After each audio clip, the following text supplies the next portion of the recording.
एकदम झकास। डॉक्टर राजेंद्र प्रसाद जी की जब बात हो रही है तो संविधान की बात होनी चाहिए, क्योंकि संविधान कमेटी के वो अध्यक्ष थे। आज हमारे संविधान की जो दशा कटी गई है उसके बारे में भी बात होनी चाहिए। इन बातों पे चर्चा करने की अब जरूरत है। 74 साल पहले जब हम आजाद हुए थे तो क्यों आजाद हुए थे उस पर भी चर्चा करने की अब जरूरत है। सभी ने इतिहास की किताबों में पढ़ा होगा। आजकल लगता है कि हमें ऐसा लगने लगा है कि वो एक कहानी नहीं थी। लोगों ने अपनी जिंदगी कुर्बान कर दी थी इस देश के लिए। और क्यों कुर्बान? कागज पे लिखवाने के लिए भी लोकतंत्र है, इसीलिए कुर्बान की थी कि एक खास मानसिकता के लोग हमारे कर लेकर हमसे वो पैसा चुरा रहे थे, कोठियों में बैठा करते थे और एक हुकूमत की मानसिकता से शासन करते थे। आज यहाँ पे उपस्थित सभी लोगों से पूछना चाहूंगी, क्या आज हम आजाद थे? उस वक्त के उस हुकूमत में और आज की हुकूमत में क्या फर्क है? कोई फर्क नहीं है। वो आजादी हमें इस वजह से मिली थी ताकि यहाँ पे आप लोग जितने भी खड़े हैं सबके पास कम से कम नौकरी होनी चाहिए थी। क्या नौकरी है? आजकल ये लोग नया नया कहना शुरू किए हैं। जब चुनाव आता है तो बहुत सारी चीजें होती हैं और इस बार तो चुनाव में एक बड़ी लिखी पार्टी आ गई है। तो जो भी बड़ी लिखी पार्टी होती है कोई कॉपी करते हैं, इससे कुछ करने के लिए सारे दिक्कत होता लोगों का तो कहने लगे बेरोजगारी हटाओ। जिनकी वजह से बेरोजगारी है वही लोग बेरोजगारी हटाने की बातें करने लगे। मैं कहती हूँ कि नौकरी दिलाओ, यही नारा है प्रेसिडेंट का, नौकरी दिलाओ। और गौर करने वाली बात यह है कि जिनको खुद ही नहीं नौकरी मिलेगी वो आपको क्या नौकरी देंगे?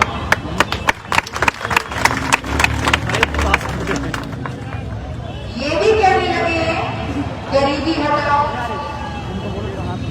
74 साल से आज तक ये लोग गरीबी ही हटा रहे हैं। मैं कहती हूँ अमीर बनाओ। अमीर बनाओ का क्या मतलब होता है? गरीबी हटाओ का मतलब होता है कि हर चुनाव से पहले 400 रुपए का एक भत्ता दे देंगे रोटी के जैसे। अमीर बनाओ का मतलब होता है बेहतर शिक्षा होनी चाहिए, बेहतर स्वास्थ्य होनी चाहिए, बेहतर जिंदगी होनी चाहिए। एक शब्द होता है क्वालिटी ऑफ लाइफ। मैं ये दावा करती हूँ कि इस सरकार में जितने नकली नेता हैं उन्होंने इसका नाम भी नहीं सुना होगा।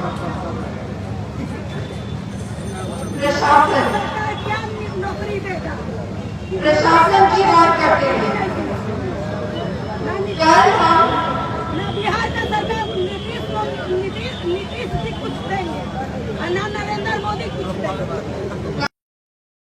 हमेशा जैसा डॉक्टर देंगे।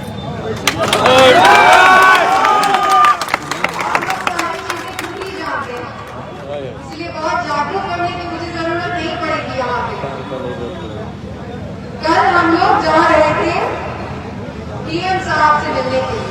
अभी आपको महासचिव महोदय ने भी बताया। वहाँ के हालात देखकर मुझे बहुत आश्चर्य हुआ। साहब आते हैं, एसपी साहब कम से कम 50 पुलिस वालों के साथ। उनको किसने हिफाजत है? क्या उन्होंने ट्रेनिंग नहीं ली थी बंदूक चलाने की? और जब वो सीढ़ी चढ़ के गए तो सबको ऐसे सीढ़ी से हटा दिया मानो कि हम कुत्ते हों। इसीलिए यूपीएससी करते हैं कंप्लीट। इन प्रश्नों को पूछना अब जरूरी है। डीएम साहिबा मिली नहीं क्योंकि वो ऑफिस में नहीं थी। फोन पे उनसे जब पूछा गया कि नहीं आएंगे, वहां से पैदल चल के गांधी सेतु पुल पार करके और राज्यपाल के पास एक चिट्ठी देने जा रही थी। रास्ते में इनकम टैक्स के पास पहुंच के बहुत करीब पहुंच गई थी, वहां पे रोक लिया माननीय मुख्यमंत्री जी के प्रशासन ने। 3 घंटे तक फुटपाथ पर बैठना पड़ा क्योंकि वो कोई निर्णय ही नहीं ले पा रहे थे कि क्या करना। दुर्दशा का व्यवहार का ये भी एक कारण है कि वो कुर्सी पे बैठने वाले लोग कोई निर्णय ही नहीं ले पाते हैं। और फिर वहां पे उन्होंने कहा कि हमारा अधिकार है, आप हमें वहां तक जाने देंगे। उन्होंने कहा कि हम आपको नहीं जाने देंगे, अरेस्ट करके थाने ले गए। फिर वहां पे क्या हुआ नहीं हुआ हमको रहने देते। अंत में हमसे कहा हमें नहीं जाने दिया। डॉक्टर राजेंद्र प्रसाद जी की स्टैच्यू तक नहीं जाने दिया। हमने कहा वो स्टैच्यू तो हमारा है, उन्होंने कहा प्रोटोकॉल है, प्रोहिबिटेड एरिया है, आप नहीं जा सकते। रास्ता कब से प्रोहिबिटेड हो गया है। और अंत में जब उन्हें लगा कि हम भी तो जिद्दी है तो शायद निकल के चले जाएं, तो उन्होंने कहा हमें आदेश है कि हम आपको हिफाजत से घर पहुंचाएंगे। हमें हमारे कार्यकर्ताओं से बात नहीं करने दिया जो बाहर में खड़े थे। मीडिया भी कर्मी भी बहुत सारे थे, कुछ जो दिल्ली से आए थे और कुछ जो फ्री इंडिपेंडेंट मीडिया है। पटना की प्रिंट मीडिया तो नहीं आई, हिफाजत से उन्होंने हमें घर पहुंचाया। हिफाजत की जरूरत तो 10 तारीख के बाद अब इन लोगों को पड़ेगी, क्योंकि सारे फाइल मैं खुलवाऊंगी। पिछले 30 साल के सारे फाइल खुलेंगे। हमने इस वजह से आजादी नहीं पाई थी, कहा था डॉक्टर राजेंद्र प्रसाद जी ने कि संविधान कितना भी महान हो, चलाने वाले पर निर्भर करेगा कि वो कैसे चलाता है। और इन्होंने लोकतंत्र की धज्जी उड़ा के रखी है। मैं नहीं चाहती कि सिवान किसी और वजह से जाना जाए। सिवान डॉक्टर राजेंद्र प्रसाद जी का सिवान है, तो पढ़े लिखे लोगों की वजह से ही जाना चाहिए।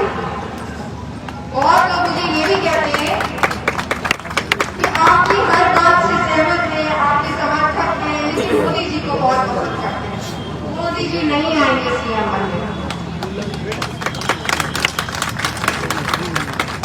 प्लूरल्स पार्टी के अलावा अगर आपने किसी को भी चुना तो यही 2 लोग आएंगे, नीतीश जी और लालू जी के सुपुत्र, जिनको तो आना भी नहीं चाहिए। क्या हमारे बिहार में पढ़े लिखे लोग नहीं है ना? पढ़े लिखे लोग तो फिर 9वीं के इंसान को मुख्यमंत्री बनाएंगे? नहीं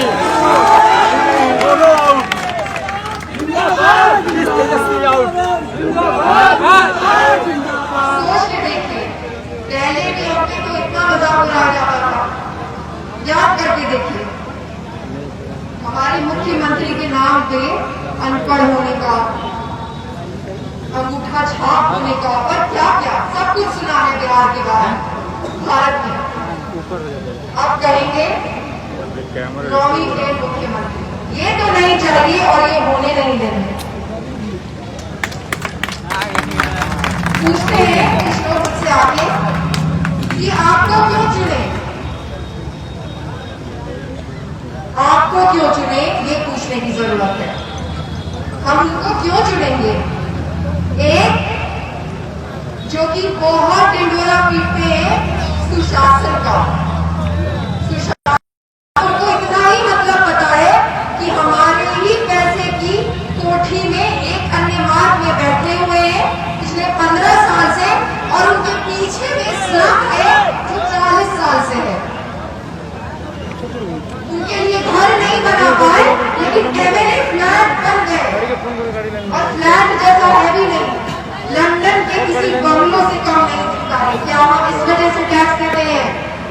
सबकी कोठी जाएगी। भारत आजाद हुआ था, वैसे नहीं चलेगा जैसे कि ब्रिटिश हुकूमत में चला करता था। ये तमाशा है। 74 साल बाद भी वो लोग उसी कोठी में बैठते हैं, उसी मिजाज से बैठते हैं। ये अब खत्म होगा और बिहार से इसकी शुरुआत होगी।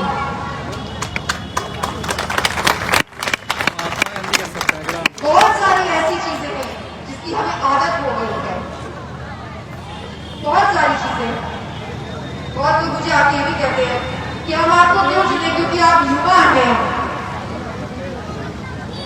फिर नाम लेते हैं, तेजस्वी जी भी युवा है, चिराग जी भी युवा है, और ऐसे कई और जितने सारे युवा लोग हैं उनका। मैं नहीं मानती कि ये लोग युवा हैं। युवा आदर्शवादी होता है, युवा ईमानदार होता है, युवा क्रांतिकारी होता है। बुढ़े मानसिकता वाले लोग युवा नहीं होते, चाहे उनकी कोई भी उम्र हो। पिताजी के नाम पर वोट मांगने वाले लोग युवा नहीं होते।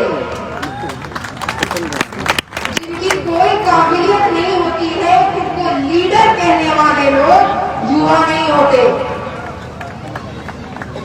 आज भी मुझसे कई बुजुर्ग मिले हैं जिन्होंने मुझे माला पहनाया है, वो भी युवा हैं, क्योंकि उनको बदलाव चाहिए।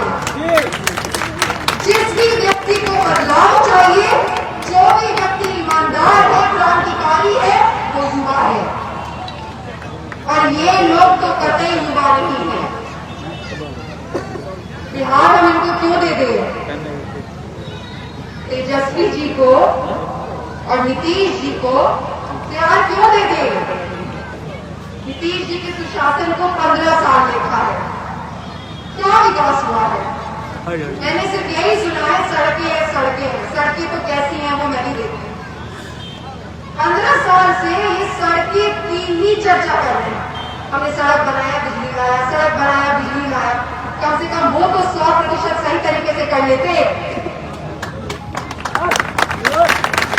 45 विभाग की सरकार है, सिर्फ 2 ही विभाग नहीं है। उन विभागों का क्या जिनसे हमारी जिंदगी प्रभावित होती है, उन विभागों का क्या? बिहार की शिक्षा व्यवस्था जब तक ऐसी रहेगी, मैं यहाँ पे खड़े होकर आज बोल रही हूँ, बिहार का कभी विकास नहीं होगा। कभी नहीं। शिक्षा व्यवस्था और विकास दोनों एक दूसरे से जुड़ा हुआ है। कोई भविष्य नहीं होगा जब तक हमारे भविष्य की इज्जत नहीं होगी, जब तक हमारे बच्चों को स्कूल जाके देखिए, सरकारी प्राइमरी स्कूल जाके देखिए, हर जगह जाति व्यवस्था है। स्कूल्स में भी जाति व्यवस्था है। जाति व्यवस्था एक मानसिकता है। पार्टी में भी जाति व्यवस्था है। नई पार्टी, पुरानी पार्टी, बाहुबल वाली पार्टी, कम बाहुबल वाली पार्टी।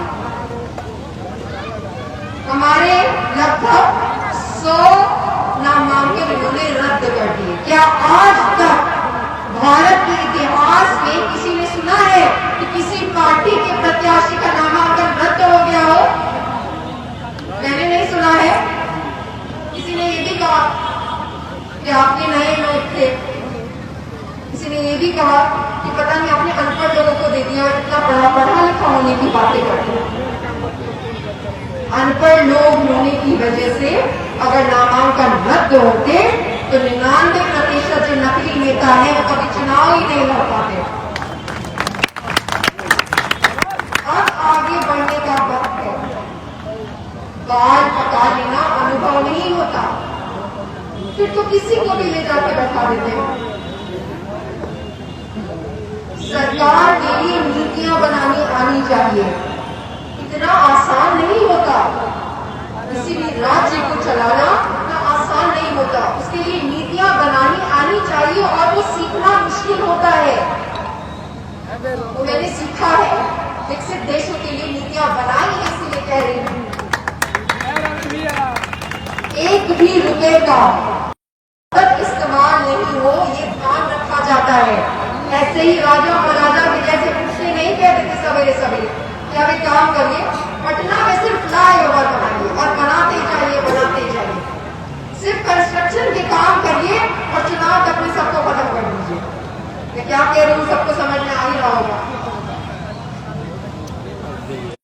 कोरोना खत्म हो गया है, नहीं हुआ है ना, फिर ये चुनाव कराना क्यों जरूरी था? चुनाव के पहले तक कोरोना था, जब इनको चुनाव का प्रचार करने का दिन नजदीक आया तो फिर सब कुछ खत्म हो गया।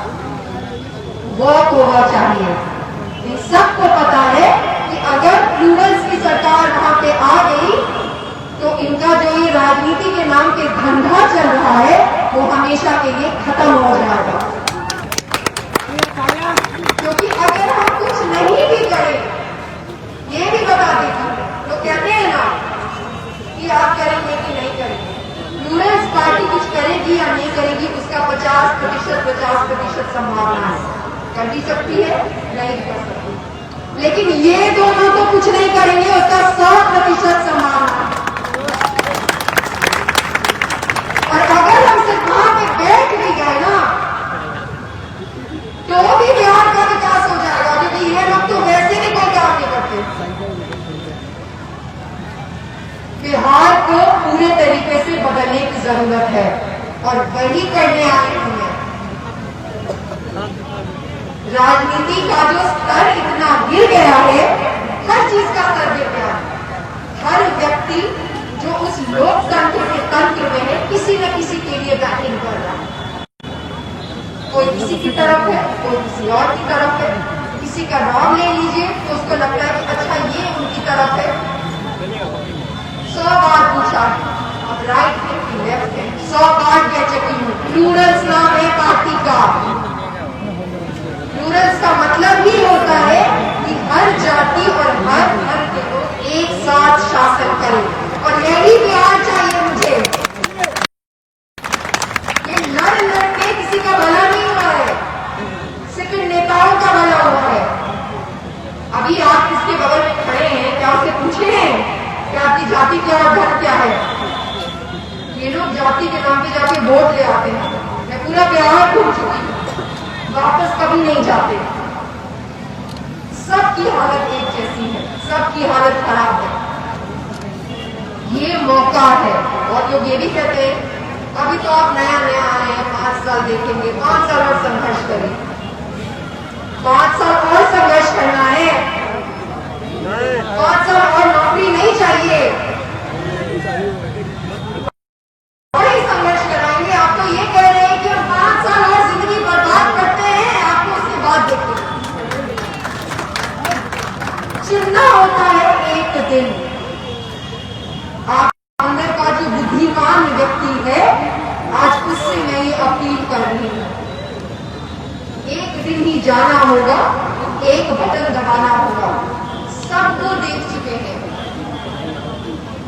फल भी खरीदने जाते हैं तो समझदारी से खरीदते हैं। यहाँ तो अपनी जिंदगी किसी के हाथ में दे रहे हैं। इस बार समझदारी से काम लेना है। शिक्षित व्यक्ति डॉक्टर साहब जो आपके बीच में खड़े, बहुत किस्मत से हुआ है कि ये आए और लड़ रहे हैं। ये भी कह दूं, जिस तरीके के नेता हैं जिनको मैं नकली नेता कहती हूँ, ये जिस तरीके के व्यक्ति हैं, आएगा नहीं कोई राजनीति में। कौन आएगा? बोलो। उन्हें तो देख के ही मुझे लग जाता है कि इन लोगों से कुछ नहीं होने वाला। तमाशा बना के रख दिया है राजनीति को। हम इसलिए आए हैं कि हर साल आपको 8 लाख सरकारी नौकरी और 80 लाख प्राइवेट जॉब्स ला के दे, और हमें देना आता है। ये भी कहने लगे हैं नया 10 लाख नौकरी देंगे पहले कैबिनेट में। पहला कैबिनेट तो उनका है ही नहीं। पिछले साल इन लोगों ने 7वीं सरकार बनाई थी, महागठबंधन की, याद है ना सबको? 7 साल से भी ज्यादा बैठे थे उप मुख्यमंत्री बन के, वो भी दुर्भाग्य था बिहार का। ये उप मुख्यमंत्री बन के बताइए मुख्यमंत्री जी उद्योग की बात करते हैं, सिवान की बात करते हैं। सिवान में चीनी मिलों का जाल हुआ करता था, याद है ना सबको? अभी भी एक सूता मिल है जहां हम गए भी थे पिछले बार, जहां पे वो कहते हैं कि हर बार जब वो आते हैं तो हम उसके सामने लेट जाते हैं कि हम नहीं करने देंगे कुछ भी। रातों रात पटना से ही इनॉग्रेशन करा दिया, बटन दबा के कॉलेज का बोर्ड दबा दिया और कहते हैं इससे ज्यादा बेग की बात मैंने पूरी दुनिया में आज तक नहीं सुनी। 30 साल पहले बिहार में समुद्र हुआ करते थे, उनके उप मुख्यमंत्री कहते हैं कि हमारे पास तो जमीन ही नहीं है। वो जो सूखा मिल है तो फिर वो क्या है? जमीन ही जमीन है। युवा, इतनी सारी चीजें मैंने आपको कभी युवा हेलीकॉप्टर, हेलीकॉप्टर देखते हैं ना, उतरता है जगह, उतरते हैं, भाषण देते हैं और उड़ जाते हैं। यही इनका मॉडल शासन का, यही मॉडल है। इससे कोई विकास नहीं होगा। लोगों के बीच जब तक प्रतिनिधि नहीं रहेगा, उसी सड़कों से नहीं जाएगा जिस सड़क से आप चलते हैं, तो बाकी सारी बातें सिर्फ तमाशा और देखने बातें हैं। दूसरा प्रश्न ये पूछने की जरूरत है कि हेलीकॉप्टर उड़ाने के लिए पैसा कहां से आता है? कौन पूछेगा? कौन पूछेगा? जनता पूछेगी। जनता को पूछने की जरूरत है, क्योंकि वो आपका पैसा है। आप टैक्स का पैसा इनको पाने के लिए नहीं देते। सबको पता है, यहाँ पे आप लोग जितने लोग खड़े हैं सब जानते हैं कि लोग भ्रष्ट हैं, ये लोग चोर हैं, इन्होंने सिर्फ पैसा चुराया और वहां पर बैठ के तमाशा किया। मुझे कहने की जरूरत नहीं होनी चाहिए। जितना गंभीरता से मैं इस चीज को ले रही हूँ, उतना गंभीरता से आप लोगों को इस चीज को लेने की अब जरूरत है। हंसी वाली बात नहीं है, मजाक वाली बात नहीं है, इसको गंभीरता से लेने की जरूरत है। मैं ऐसे लोगों से मिली हूँ जिन्होंने रास्ते पे सरकारी नियम खराब होने की वजह से अपने शरीर का बहुत सारा हिस्सा खो दिया है। वो हम में से कोई भी हो सकता है। अच्छे लोगों के हाथ में सरकार दीजिए, इसका मौका है। इतना पढ़ा लिखा व्यक्ति, इतना ईमानदार व्यक्ति, एक डॉक्टर आपके यहाँ से प्रत्याशी है, मैं तो आंख बंद करके जाके दे देती। आपको भी वही करने की जरूरत है। एक बिहारी के नाते कह रही हूँ कि नीतीश जी और लालू जी से मुक्ति दिलाइए। और आगे बढ़ते हैं।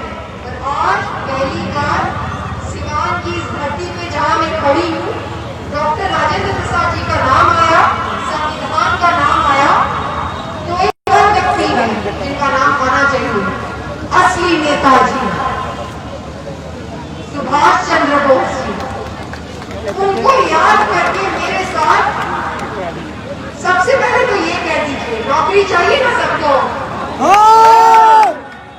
गाड़ी चलना है ना सबको, तो उनको याद करके इस लोकतंत्र को बचाने के लिए मेरे साथ जोर से कहिए।